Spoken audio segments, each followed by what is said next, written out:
Welcome in to the 48 Minutes podcast on Believe. I'm Ross Geiger, the former NBA video coordinator, and I'm joined alongside Bruce Bernstein, our four-time Emmy Award winner who spent more than 3 decades at ESPN, producing NBA shows, SportsCenter, and soaking up knowledge from the best hoop analysts in the business. Also joining us is the 2-time Emmy Award winner, Michael World B. Freer, who's a senior writer at Stat Factor, specializing in writing advanced statistical NBA reports for various announcers across the league. And tonight, we are thrilled to be joined by former NBA player and current ESPN analyst Tim Legler. This is episode number 191, the Scott Skiles episode, as the first NBA head coach that I ever had the privilege of working under, won the NBA's Most Improved Player Award in 1991 as a member of the Orlando Magic. Now, Bruce, why don't you give tonight's guest a proper introduction? Thank you, Ross. You know, when you introduce World B and myself at the top of every show, you always say a little something about us. You reference me soaking up knowledge from the best hoop analysts in the business, and I've worked with dozens of them, and they were all unique in their own way. But the guy at the very top of that list is tonight's guest, my ride or die pal, Tim Legler. Welcome, Legs, to the show. Thanks for having me. And I got to tell you, just right off the bat, based on the introduction here, Two things jumped out at me. One, I feel absolutely inadequate. I don't have an Emmy yet with all these Emmys that you guys have won. I don't have maybe that'll come down the road. And then the second thing, I heard a Scott Skiles reference, and I got a little bit of trivia you might not know. Scott Skiles still holds the NBA single game assist record of 30. Yep. And I know that very well because not only was I in that game, I was actually, if you look at the clip of the 30th assist, which Scott Skiles threw to, I believe it was Jerry Ice Reynolds on the left wing for the Orlando Magic on the break, and there was a couple of Denver Nuggets back on defense. I happened to be one of those Nuggets, and I actually ran out at Jerry Reynolds and kind of flew by him on a contested shot as he released the ball to get Skiles his 30th assist. So I was in not the way I would like to be, but I was a little bit a part of history. Well, Legs, I got to admit to you, I did know that before the show. Oh, okay. I just didn't want to open it up as in, oh, by the way, our special guest tonight was part of that game where his team gave up 30 assists to one player. I didn't want to do you like that. Oh, listen, it's shocking actually that in that year in Denver that we didn't give 30 assists up to more than one guy because we were not a very good defensive team. So that's not shocking that Skiles was going to do it. It was going to be against us. All right. So 2 of the things I feel really strongly about: LeBron James is the most outstanding all-around player in NBA history, and Legs is the best hoop analyst on TV and has been for a very long time. So, Legs, how does it feel to be compared to King James? That's pretty elite company, man. And first of all, I really appreciate the words, Bruce. And you and I go back to the very beginning days at ESPN. For me, it's been a hell of a ride, a wild journey. I've done just about everything over the years at ESPN /ABC /ESPN radio, you name it. I've done it. And I appreciate you saying that. Listen, for me, I think it always got back to the same thing. And obviously that's in the beauty's in the eye of the beholder when it comes to stuff like that, and who loves your analysis and who doesn't, whatever it may be. But I know this, in all the years I've been at ESPN, and I'm about to begin my 25th season, I can tell you this, honestly, I've never cheated what I do for a living. I've never not watched a game and mailed in my analysis, which happens all the time in this industry. I still love to watch and I love to teach. And I guess my passions for those 2 things, I love the game so much, and I love the entertainment in it, and I love teaching more than anything. So my passion for those 2 things has allowed me to stick around in this industry for a long time. Hopefully a lot of people learn from me and they feel the way that you just said. I hope so, but I really, really appreciate that. That's a hell of a compliment. Well, listen, we first met in 1996 when you won the Long Distance Shootout at All-Star Weekend. I was there covering for SportsCenter. Now, that was a life-changing weekend in San Antonio. So how do you think your future was affected as a result of that Saturday night at the Alamo Dome? Yeah, look, there's no question, because I think prior to that, I had an undrafted player out of LaSalle University, and I had bounced around. About people that know my story know, like I had time in the CBA. I had 10-day contracts. I went to Europe. All these things happened. And that year, I kind of had my breakthrough year, like the 2 years prior in Dallas and then Golden State. And then I went to Washington. That year was my first year in Washington. And it was the first time I went to a place, number one, that had the personnel that suited me for my game. We had an incredible front line on that team with Juwan Howard, Chris Webber, Rasheed Wallace we drafted that year. We had George Mirasan, Ben Wallace. I mean, listen to the names I'm throwing out. That was our front court. So I finally had a team that was competitive, that had the kind of bigs that I could play off of with double teams and let my shooting help them and vice versa. And then I also finally went to a head coach that had full belief in me, and Jimmy Lynam, who told me very early on in training camp that he was going to play me a lot, because he didn't realize until he had me that I could do other things that were going to help us win besides shoot. And once he had me every day in the gym, he kind of saw that. And so just getting that kind of confidence, it unlocked everything for me that year. And I finally, for the first time, I wasn't pressing. I knew I was going to play. I could relax and let my talent just kind of go. And I had an incredible year, led the league in three-point shooting, won the three-point shootout, as you mentioned. We had a very good year in Washington. Everything was like everything I'd worked for my entire life all came to fruition that year. And in particular, that night in San Antonio, because Bruce, for a shooter, you always think you're the best. But now here we were, a lot of people still weren't that familiar with me, even though I was leading the league at the time of the contest. I come into the competition, some people that were watching that, they're like, who's Tim Legler? For the most part, because I hadn't really made a big splash in the league yet. So for me, that was my night to validate myself. Even though it was just a competition, didn't matter. These are supposed to be the 8 best shooters in the world. I'm going to prove that I'm the best shooter in the world tonight. And so I really felt like I was super honed in, locked in. It meant a lot to me. And I was able to have an incredible shooting night for 3 rounds and win that award. And it thrust me into the consciousness of a lot of people and NBA fans. Now, unfortunately, I got hurt at the very end of that year. I tore 3 ligaments in my knee right before that season ended. And so at 29 years old, thinking I'm going to do that just like that for the next 6-7 years, probably at least, I had 4 more years in the NBA, none of which came close to that year because I never was healthy.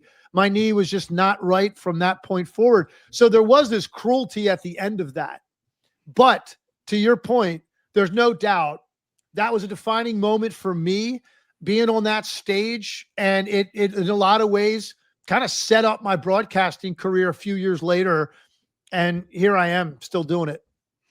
Well, the guy who won the slam dunk contest that night was Brent Barry. So both of you guys have gone on to become, broadcasters of note. Now, it was long overdue that you were finally assigned to the network's top play-by-play team with Mike Green.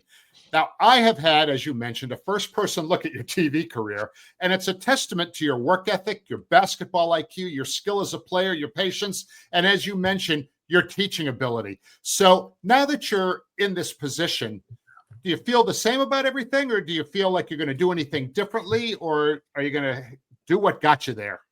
I'm going to do the same things I've always done, and that's exactly what I was told when I was put in this position. And the different voices in the room that help lead to this, that's what they want me to do. And they want me to bring, what I brought all year last year on the second team with Dave Pasch most of the year. And my first full year calling games was last season.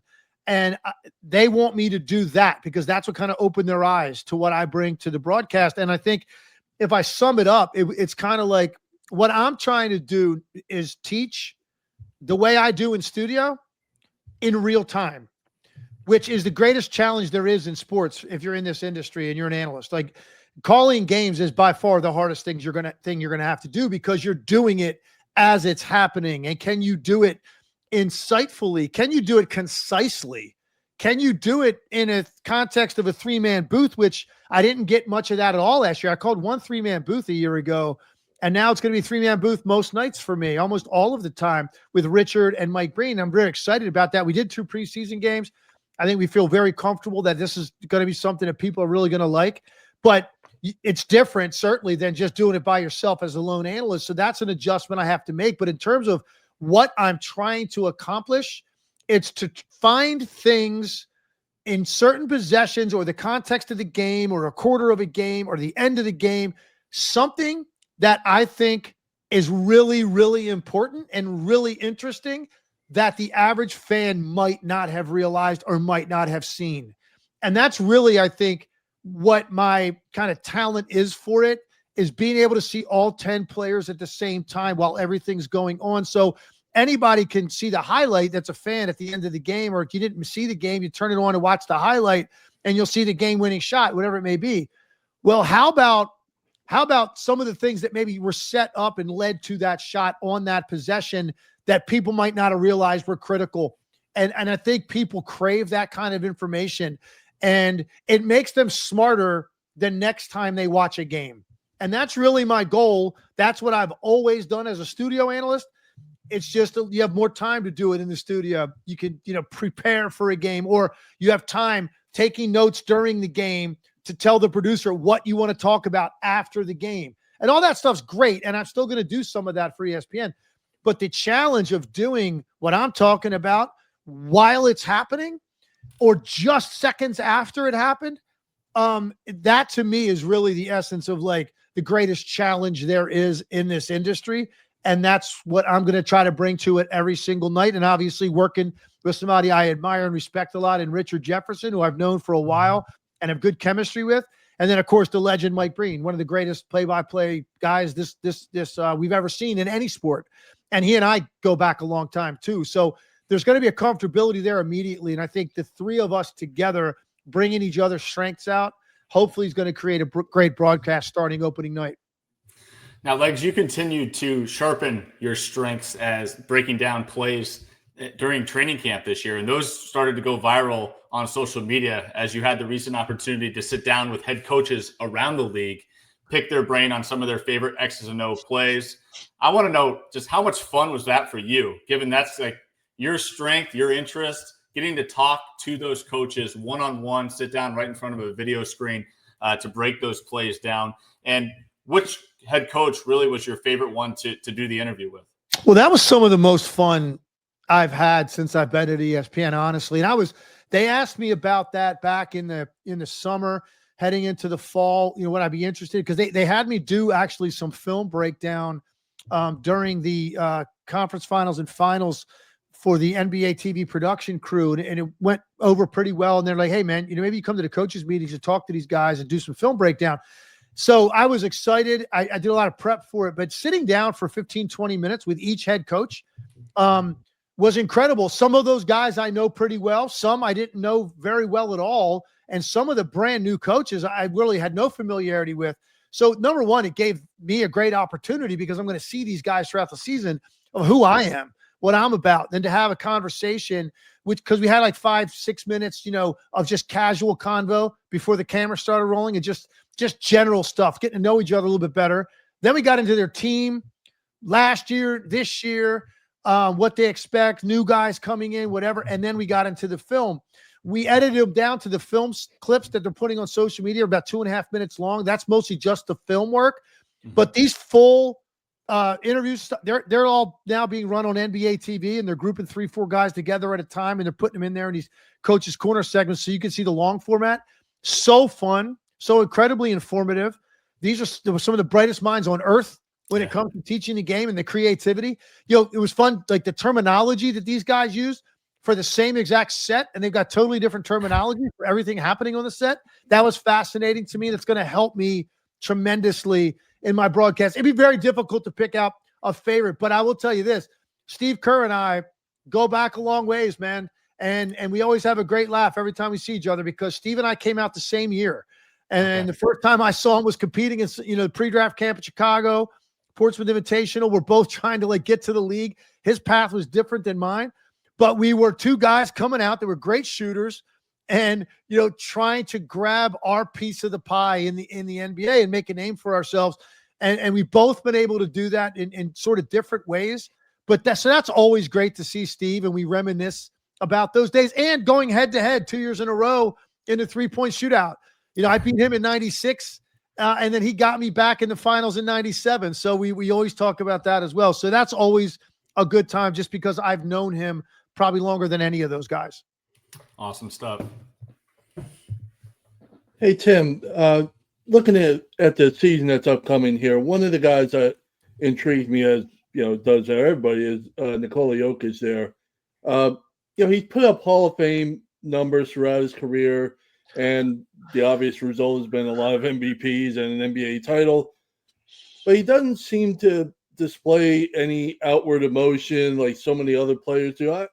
I'm just wondering, I want to ask you if sometimes this creates a unfair perception that his desire to win or his competitiveness is in doubt. Well, I don't know if that's used against him by some voters. I know, look, it's not a secret. It's out there for public consumption. I voted for him for MVP a year ago. I voted for Shea number 2, and I understand why Shea Gilgeous-Alexander got it. They were both absolutely deserving. I just was looking at the historical context of the season that Jokic had. And trying to really wrap my head around it, and I was on the call for a 30-20-20 game. Okay. I saw that with my own eyes, the first one ever. And that kind of just pounds it home in your head. You look at what this guy did historically, in historical context a year ago. It's incredible to think the guy's got 3 MVPs and his best year didn't lead to one. It's really unbelievable.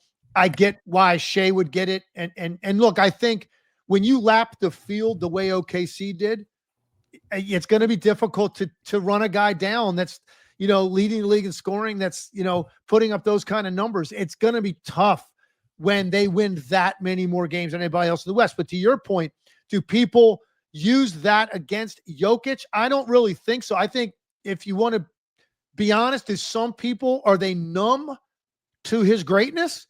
It may be. And you talk about voter fatigue sometimes, and I think that does play into it, I think. And it has, I think, with other guys over the years, where it's just like every year you kind of feel like it could go to them. But then as soon as there's an opportunity that somebody's worthy of it and deserving of that conversation, and particularly when you got the best record in the league, people are going to gravitate to that, because I just think you become almost desensitized to the greatness. And I do think that was a little bit of the case for Jokic. Now, I don't think people thought the Denver Nuggets really at any point last year were a legitimate title contender. Like they might win it all, because there were other teams that we were looking at in that regard. Now, I think that they have done enough in the offseason. They've hit the reset button in Denver. They've gotten Jokic the depth that he needs around him. Denver this year is a title contender. I still think Oklahoma City's the gold standard, and they're going to have to narrow the margin. Every team's trying to now compare themselves to OKC. How do we close the gap with this great team?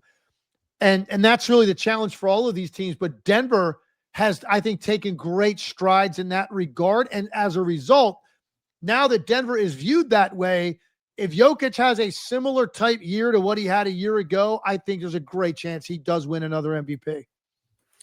Now, Legs, I want to stay in the Western Conference along the lines of awards this upcoming season. And just got to ask you, on a scale 1 to 10, with 10 being completely shocked, 1 being not surprised at all, how shocked would you be if this season's Rookie of the Year isn't Cooper Flagg? Because I think there's some other big rookies out there that might not be getting the credit they deserve out of the initial gates. Oh, look, I'm going to give that a level of about a 5 from this standpoint. Cooper Flagg is a can't-miss eventual superstar in this league. I believe it. I've been saying it for a long time. And I actually started kind of casual NBA conversations I was having with people. When Cooper Flagg was 15, 16 years old, I was saying this guy was going to be the number 1 pick in the draft one day, and he was a can't-miss. Because I would watch him play, and all the want-to, the desire, the toughness, the competitiveness, the way he wouldn't back down from the challenges he was getting every night, the versatility in his game, the athleticism, all of that. I knew one day that's what we were going to be talking about. But here's the thing. In large part, it's a stat-based award. Mm-hmm. Okay. And for me, I think more stock should be placed on team success and how much a guy is playing. For instance, if a guy is, say, a starter or a 25, 26 minute a game guy off the bench for a team that's north of 500 or, even better, maybe but he's averaging 10 points a game. Like those are very significant 10 points and a significant contribution on a team that's actually playing for something, as opposed to a guy that averages 17, 18 on a team that wins 28 to 30 games. Yeah. But there are people that are going to look mostly at the numbers, and it's going to be a stat-based award because they're not going to punish guys for being in bad situations. So that's why I say I'll put it right down the middle. He's going to have a great year. I think he's going to have a major impact on Dallas. Now, look, if he is more ready as a scorer early, and now you're looking, you're at like Christmas, and this guy's averaging 15, 16 a game, and I think Dallas is going to be better than people think. Projection is like a 500 team, the over-under. I think they're better than that. If he is contributing in that way with his defense combined, then he's gonna ascend to the forefront of this race, and he's gonna smoke everybody. Yeah. But there's a possibility if he's inconsistent with his shooting and like the volume isn't there for him as a scorer every night, maybe he averages 12 points a game, and they're a team that wins 500 to 45 games, somewhere in there. And maybe there's a guy on a team that wins 35 games that averages 17, 18 a game, starts. I think people might push the vote in that direction. That's why I think it's tricky to say it. When you go to a team that still has a chance to win in year one with elite talent around him, which he has, it could be harder for him to put up the kind of numbers that lead to that award automatically. Bruce, you're on mute.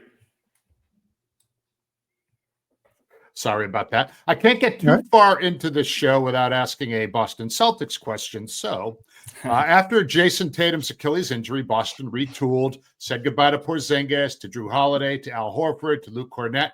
The only true center remaining really is Neemias Queta, although newcomer Chris Boucher may play some small ball center, and they got Luka Garza, who's another good, big on the team. They picked up Anthony Simons, who could be a weapon. So Tatum has made some noises about coming back later in the season. And if that happens and he's healthy and he's effective, could Boston make a playoff run and actually challenge for the Eastern Conference Championship with the guys they have now? If Tatum were to come back, and look, I think it's a little bit of a long shot. I understand what he's saying right now. It's a lot of risk there for the organization. But I will tell you this, because I just had this debate a couple of days ago where some people are saying, like, forget it. Don't even entertain it. There's no way I'd let him play as an organization. And I'm going, wait a second. If you're ready to play, you're ready to play. And but now I think there is a timeline. If you're talking like March 1st and you got 6 weeks of basketball, and you probably in 6 weeks, maybe you got 15, 18 games to play, and you can ease your way in. And depending also on how their year goes, I mean, look, if Jaylen Brown goes down or something, and now all of a sudden you look up and they're a play-in team, like, no, maybe you're not even considering it because they're not going to contend if that's the case. But if everybody else is healthy and they find themselves above the play-in, like they're a top 6 team, and you're looking at teams like Cleveland and New York, who a lot of people expect to be at the top, but they've never won anything in the postseason. Boston might look at it and say, you know what, we could still have a shot this year, but Tatum's got to come back with enough time where you're very confident in going into the postseason that he's good to go. You've ramped up his minutes. He's seen enough of the guy over a period of, like I said, about 6 weeks to throw him in there. And if that's the case, I think they could make it interesting. They'd be a tough out. I wouldn't say this year, based on the scenario I laid out, that this is a team that could win the Eastern Conference. I just think it's too much to ask of a guy to come back from that type of injury and have that kind of impact and expect him to play efficiently against teams like, maybe it's New York, maybe it's Cleveland, maybe Philly stays healthy and it's Philly this year. Maybe it's Orlando, who I'm very, very high on. That's going to be tough for Boston to pull off with such a limited sample size with Jayson Tatum and expect him to be efficient enough to beat really good defenses. I think that's going to be tough. Hey, Tim, because of the way it's perceived that the Eastern Conference is wide open, well, it may be, but I'm just curious, in your eyes, how many teams do you think in the East realistically have a shot to come out and win that conference? I'm going to say legitimately New York could, Cleveland could, Philly could, Orlando could. And then you get to the next tier. Detroit is close. I think Orlando, with the top 5 defense, adding Desmond Bane, if their 2-star forwards stay healthy and getting Suggs back, that's a team that can make a lot of noise in the East. That's why I throw them into that category.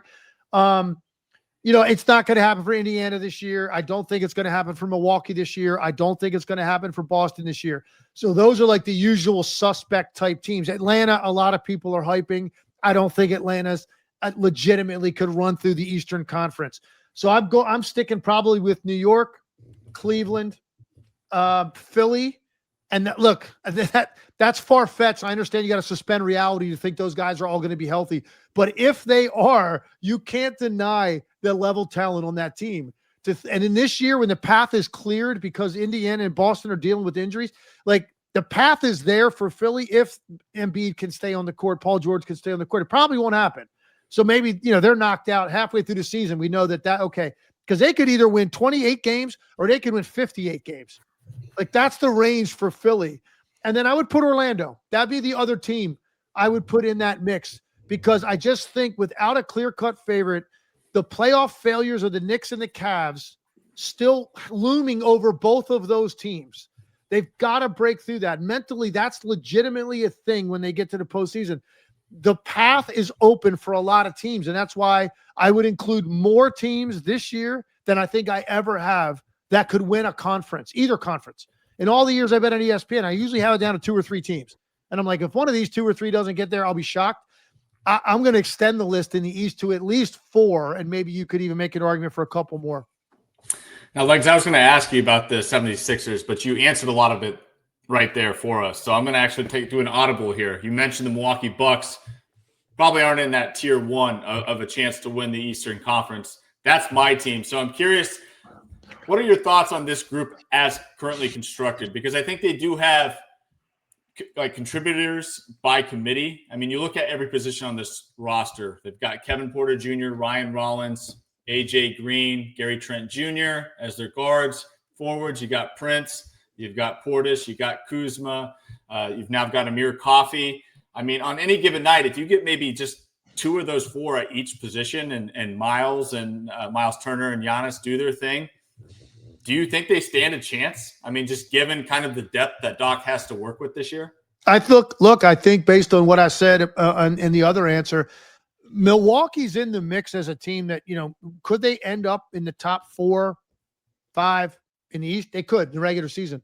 I just look at their team, and the one thing that kind of never really grabbed me last year was, is this team good enough defensively to really be able to guard these top offensive teams in a best-of-7 series? I know you have Giannis, and Giannis showed us again in Eurobasket like what this guy is and what he's capable of. He's a superstar. He can dominate every game, every night. But collectively, defensively, would they have enough in a 7-game series to guard some of these top offensive teams that they're going to have to in the Eastern Conference? Whether that's the Cleveland Cavaliers, who were historically good last year, but they've got problems in the big game in the postseason. They've got to overcome that. They weren't fully healthy last year. They feel really good about their chances this year of getting to the finals. Could Milwaukee guard a team like that? Could they guard a healthy Philly team if it got to that? I think it'd be tough based on what I saw a year ago. We could revisit this 10, 15, 20 games in, and I might change my opinion based on whatever, this coaching staff is able to draw out of this particular group. Maybe I would change my mind, but I want to see what they have in store defensively, because that to me is going to be the key to being able to beat a team 4 times in a series, 3 different times to get to the finals. Hey, Tim, now in today's NBA, there's such a strong emphasis on the 3-point shot, far more than, the era that you played in during the 90s. It's a style that you would have thrived in, because of your obvious perimeter shooting. What are your thoughts on this style of offense, this era? Is it a better product with such a high percentage shots coming from downtown, or is your preference the era that you played in, for example? Somewhere in between. My preference is more the nights that I call games and watch games when I see teams taking, in the low mid 30s attempts, and there's a lot of mid range. There's post play. There's transition. So there's a balance to their offense. Those are the games I love calling because it's a little bit more creative. You know, there are teams, as we know in this league, that take 40, 45. We've seen teams take 50 3-pointers in a game. We've seen quarters where teams have taken 15 threes, you know, and it feels like it's almost to the point where they're hunting that shot constantly, almost to the exclusion of other types of offense. So I do think somewhere in between, like I think about it, if I'm not mistaken, I believe our team led the league in 3-point shooting the year I led the league in 3-point shooting individually. And I believe we were taking somewhere around 18 a game as a team, right? And the thing was, more importantly, there was only 3 or 4 guys that like had the green light to shoot them. And by green light, I mean, that thing was like a dim green. It wasn't neon green like these guys have now. So you're talking taking 3, 4, 5 from your best shooters, you know, and now there's like, you know, that there's pretty much everybody on your roster can take the shot whenever they want. So I do think there are nights. I don't want to throw a blanket statement and saying it's every night and it's bad for the league and it's bad product. I don't want to say that because there's more high level skilled shot makers than there's ever been. And these guys have all added this stuff to their game, the stuff, the side steps and the back steps and the range and all of the things that they do to be able to get these shots off. I do think there are too many guys in this league that have the freedom to take the shot. And so therefore it waters it down a little bit, like the quality of the 3-point shooting that you're watching. So I don't think 18 is the number. I don't think 40 is the number. I think somewhere in that around that 30 to 34 range. Those are the games I like watching because that means there has to be more balance and other things to talk about as an analyst. Now, Legs, I happen to be really bullish on the Spurs, and I think they have a really good chance to win 50 games, which is a big, big improvement on what they won last year. But obviously the guy that makes that possible is Victor Wembanyama. His package of skills is just unbelievable, and he follows in the footsteps of 2 Spurs Hall of Famers who were also number 1 overall picks in the draft, as was he, David Robinson, of course, and Tim Duncan. So what things does Wemby do on the court that even those 2 legends couldn't do? Well, I will say this. In the couple of years Wemby's been in the league, there are things in every game I think I've watched Wemby play.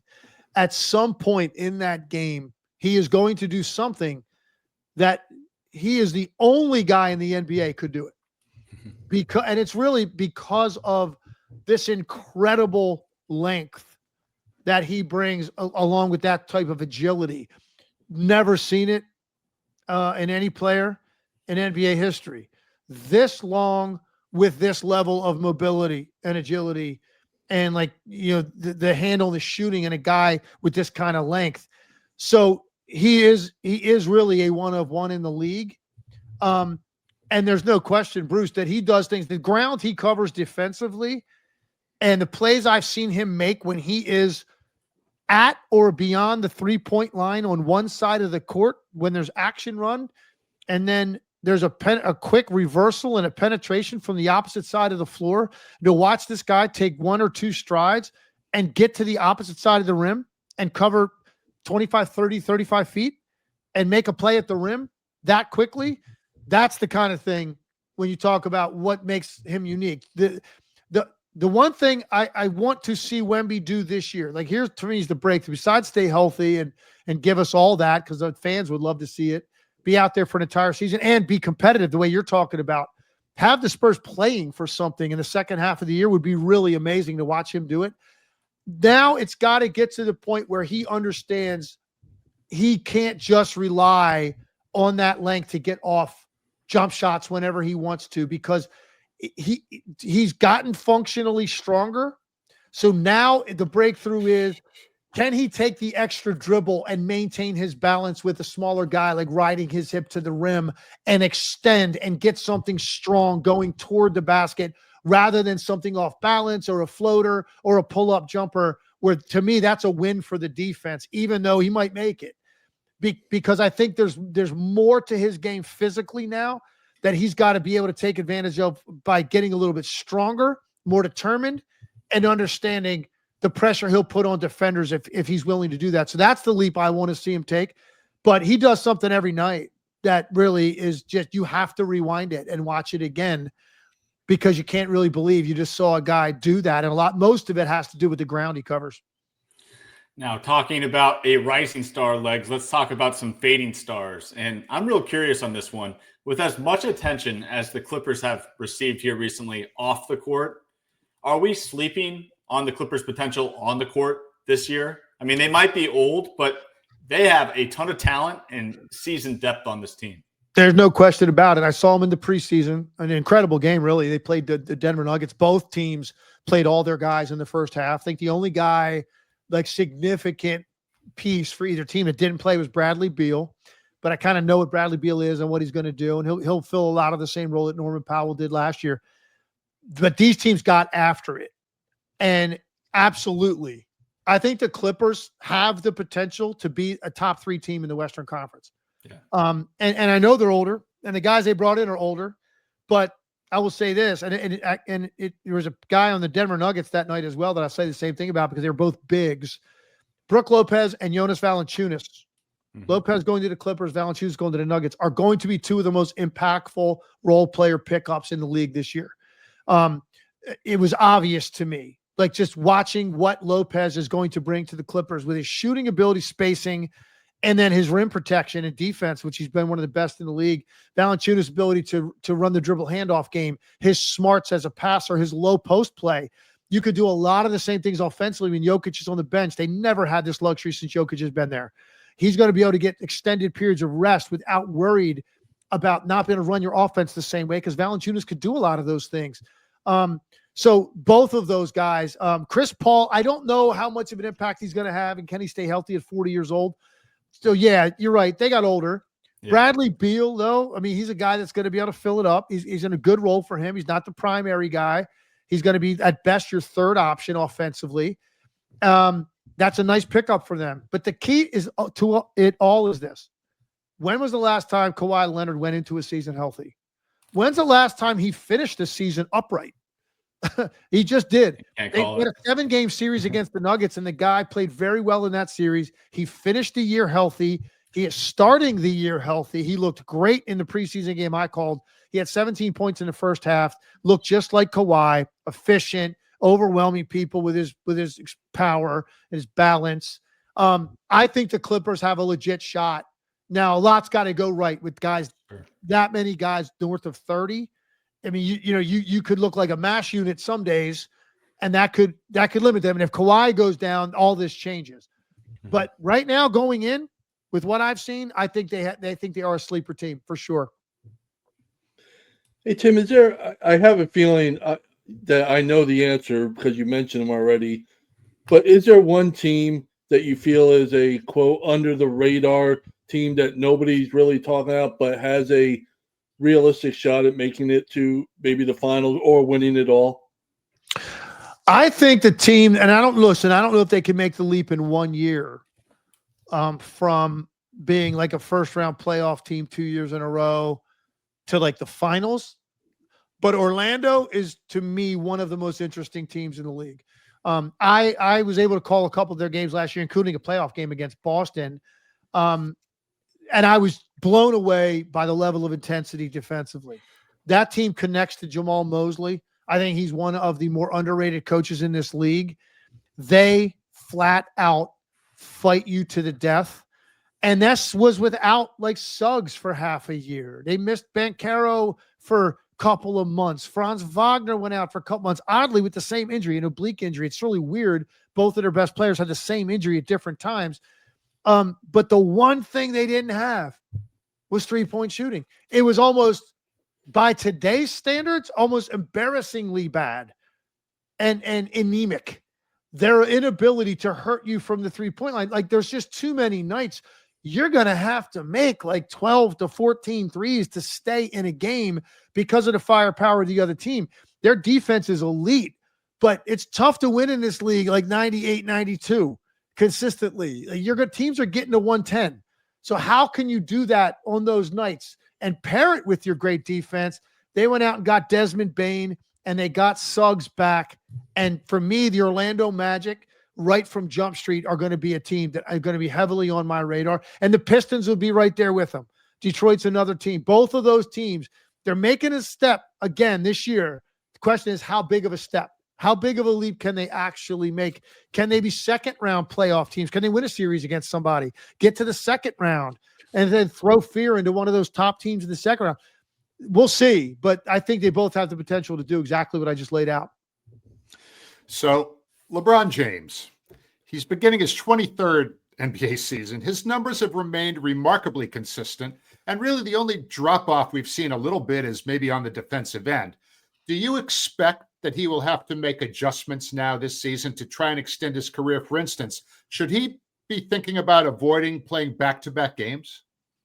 Well, I think you're going to see a greatly reduced number for LeBron this year, and you can already see it starting out the year with the sciatica and what he's dealing with. And this is a guy that we all looked at as, almost physically invincible. But he's had injuries over the last 5 years. These different types of things have popped up, kept him out of the lineup at different times. This is like the first time going into the year he feels like this. So you are kind of like, well, okay, this is going to be interesting. The guy is human, despite the fact that he doesn't really seem like it.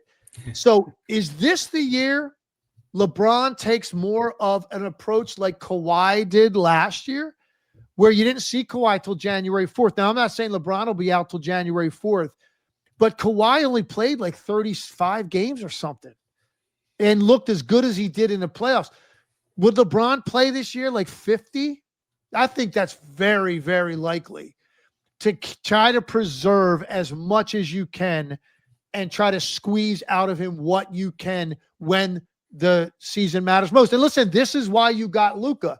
Luka should be able to carry them through nights when LeBron doesn't play. Luka's done it in Dallas. He knows how to do that, especially if he's committed himself to the game the way that everybody's saying. And he took some of that criticism to heart about his weight and his conditioning and his defensive effort, and they're challenging him more. And by all accounts, the guy's had a great camp. He looks more committed. He looks like a better leader. He seems determined to kind of prove some people wrong about him. Listen, it's got to be cold water dumped on you if you're 25 years old, you think you're the best player in the world, and you got traded. That's got to be a real blow to your ego, to make you look in the mirror and go, wow, like, I need to take this seriously, look at myself. If he did all of those things and was introspective like that, he can carry them through those nights. And they added DeAndre Ayton, which is a really nice pickup for them offensively. So I think the Lakers might be able to balance that with LeBron, stay in the top 4 in the West, and then get him totally ready for a run and trying to get through the Western Conference with those 2 star players healthy. I think you're going to see a lot of that out of the Lakers this year in their approach to LeBron James. Now, we already asked you about some under-the-radar teams this upcoming season in the NBA. What's a team that you have eyed right now that's getting a lot of hype but might be a disappointment, might fall short of the expectation levels that we have for them when the record's 0-0? I might be dead wrong about it.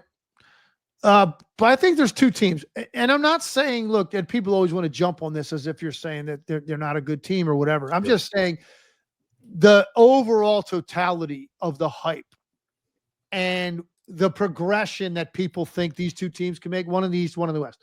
In the East, it would be Atlanta. And they go out, they get Nickeil Alexander-Walker, they bring in Kristaps Porzingis, still got Trae Young there. Jalen Johnson is an emerging talent. He could take a huge leap this year. Dyson Daniels last year.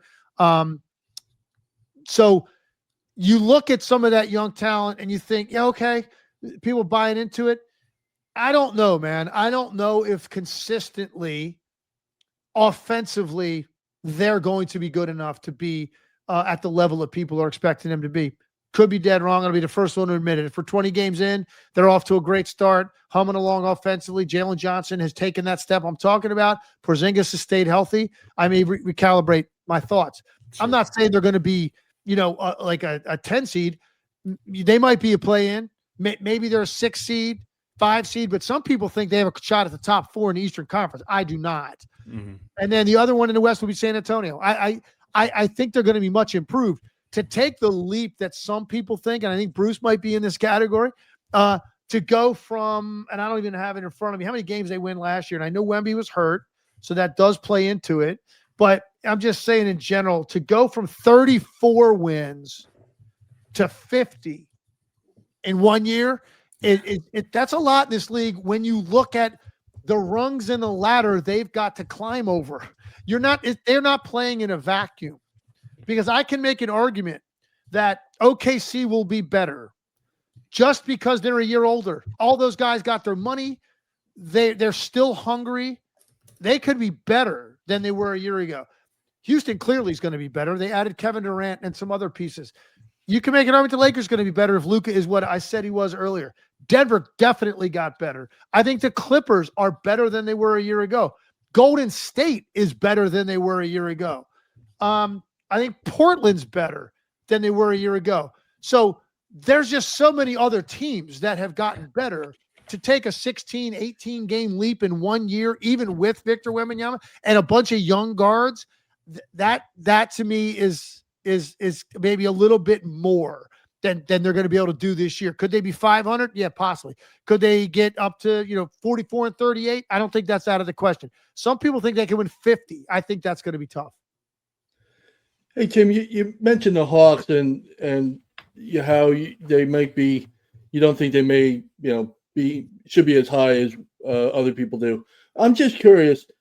Trae Young has had a summer. There's some lingering talks, contract talk situation with him, and whether he's going to get an extension for next season. Forgetting that him specifically, but I'm just curious. Does that play a factor? Do things like that play a factor on a team chemistry? Does it impact the team on the court? Stuff like that is happening off the court. I don't, look, I honestly can tell you this for the most part. When it comes to stuff like that, most players get very insulated against those kind of conversations because that's business.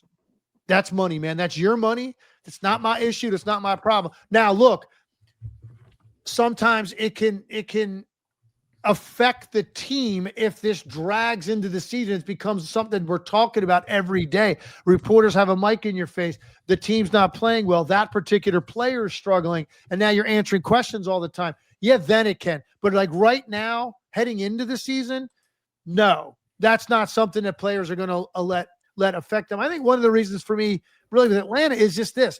Trae Young is box office because he's very entertaining.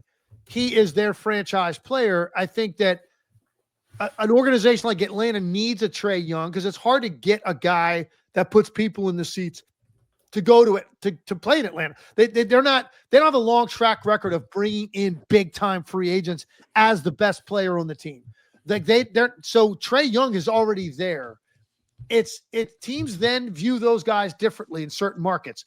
They might overpay him to stay. The reason I think they should probably do that is what I just said. But the reason I think that they're going to underachieve based on other people's expectations is he's their highest volume shot taker and he's a 41% shooter.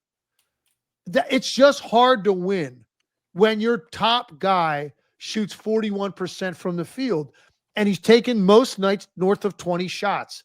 That's just an inefficiency to your offense. No, despite the playmaking he gives you, it's hard to overcome. And you can just go back historically and look how many smaller type guards led their team in shot attempts and scoring that shot in the low 40s that led to high level winning. It doesn't really happen too often in this league. So that's really my biggest reason for Atlanta. So I think if he takes his foot off the gas a little bit as a shooter, he could average 13, 14 assists, I think. He's that good of a passer and playmaker. And Jalen Johnson takes a step. Porzingis comes in, is healthy, gives them a little bit of that. Risa Shea in year 2 is a guy that takes a leap. Give him more shots, right? If you look at all of that, and Trae Young, maybe his shot attempts come down a little bit, his efficiency goes up, then I'll believe in Atlanta a little bit more. Legs, my last question for you concerns the Golden State Warriors. Now, the whole Jonathan Kuminga back and forth over his contract lingered way beyond probably anybody wanted to see. And it had a ripple effect in that, Al Horford and D'Anthony Melton and, Seth Curry and Peyton, they all couldn't get themselves settled, not only as far as their deals, but in the case of Horford, you're asking the guy to move 3,000 miles away, and he's got kids in school. It's a personal life issue there. Do you feel that there could be any sort of, chemistry issues as a result of those guys maybe feeling like, geez, Jonathan, what took you so long? It kind of held us all up. Or is it more like players stick together, they all understand where he was coming from, and they're going to be cool with that? But do you see any possible downsides to the way that whole thing dragged out? I don't, Bruce, for this reason. They've already dealt with a lot of this drama with Kuminga and like just the distraction that some of this conversation has become over since the time he's been there. I make a running joke all the time. This is the longest audition any player has ever had in NBA history. The guy's still auditioning to convince the Golden State Warriors that he's a mainstay, that he's a critical part of their rotation going forward.